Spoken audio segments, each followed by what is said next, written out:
Hi there, today I'm going to show you how to change the selected language on a Canon Pixma TS705a. And this is nice and simple, it can be done from the printer itself using nothing but the screen and a couple of the buttons shown here.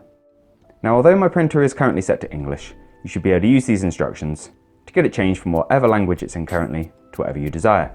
I'll be counting all of the button presses as I do them, so you should be able to tell exactly where you are on the menus. So the first thing we need to do is get into the setup menu, which we do by pressing this little tool button up here. So here we go. Once we're in setup, we press right once to get over to device settings, and then we press OK. Now from device settings, we're going to press right 4 times to get us onto language selection.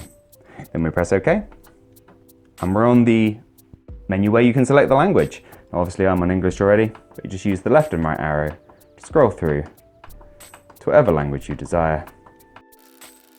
You will eventually hit the right hand side and can't go any further. So depending upon where you started, you might want to go left as well. And English is almost on the far left. So if you're in doubt and you want to get it to English, just press left until you can't go any further. Press right just the once and then OK. But I hope you found this video useful. If you have, please do let me know with a like. If there's anything else we can help with, please do let us know down in those comments. Otherwise, thank you very much for watching, and we'll see you next time. Take care. Bye-bye.